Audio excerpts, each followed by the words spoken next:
और संत के लिए कहा गया है, संत बिटप सरी ताकी धरणी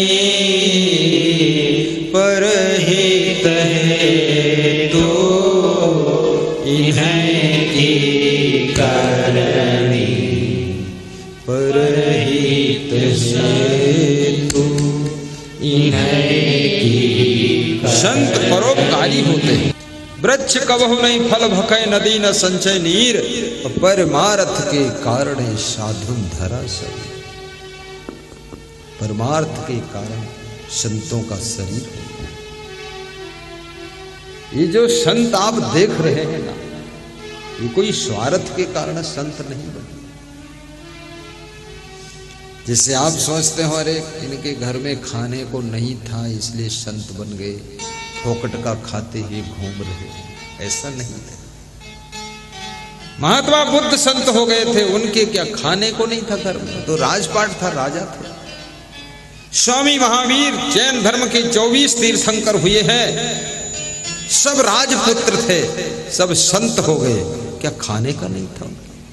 राजा भर्तृहरि संत हो गए थे, क्या खाने की कमी थी, तो राजा ही थे, खुद राजा थे। राजा गोपीचंद संत हो गए थे, क्या उनके घर खाने की कमी थी? नहीं, खाने के लिए कोई संत नहीं होता है, और जो खाने के लिए संत होता वो संत नहीं होता है, वो भाड़ होता है, भड़ुआ घूम रहा है। खाने के लिए संत क्या होता है? जैसे मैं हूं, मैं संत बना, ये खाने वाने के लिए, ये दक्षिणा पक्षिणा के लिए संत नहीं बना कि तुम यहाँ आओ और 10 रुपया दो, 20 रुपया, अरे क्या बात है। मैं तो अगर संत ना बनता तो क्या भूखे मर जाता। अरे क्या बात है, मैं तो इतना बड़ा बिजनेस करता कि रोज करोड़ों का प्रॉफिट होता, ये सारी बुद्धि उसमें लगा देता।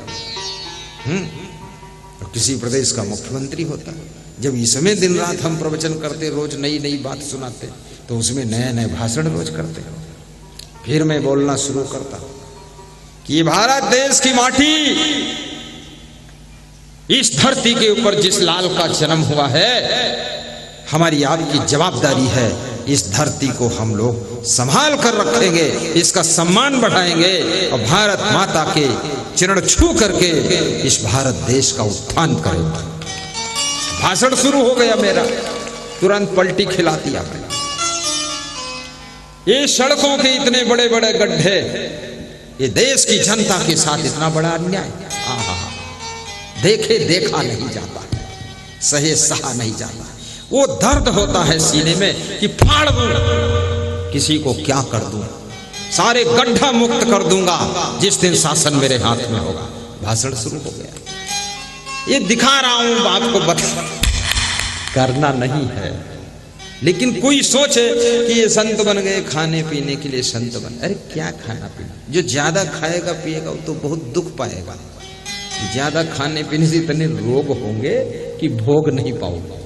वो डॉक्टर विनोद मंडल की दवाई भी फेल हो जाएगी। हाँ, ये रसगुल्ला सब निकलेंगे गोबर गुल्ला बनकर,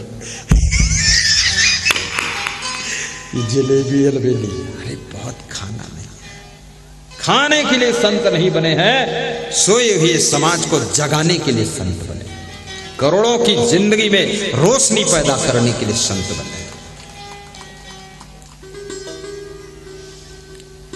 करोड़ों की जिंदगी के लिए, जगत भर की रोशनी के लिए।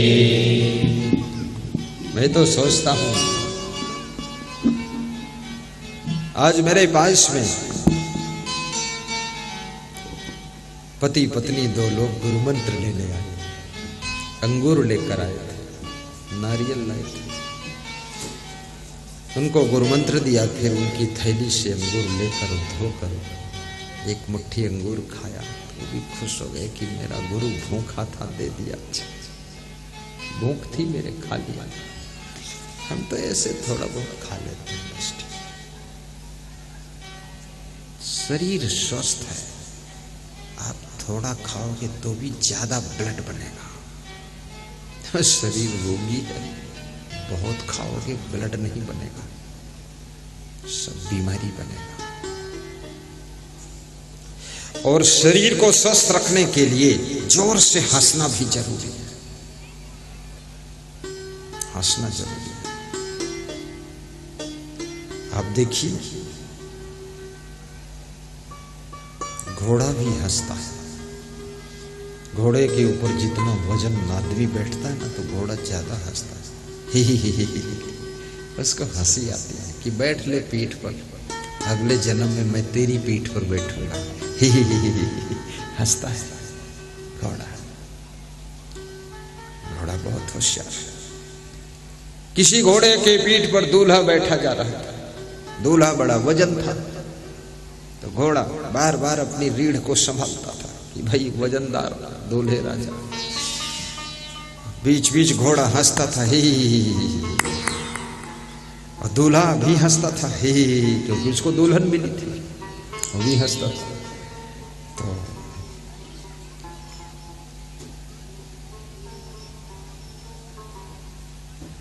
दूसरे घोड़े ने उस घोड़े से पूछा कि आज तो कुछ ज्यादा ही हंस रहा है, क्या बात है? तो बोले मैं ही थोड़ी हंस रहा हूं, दूल्हा भी हंस रहा था।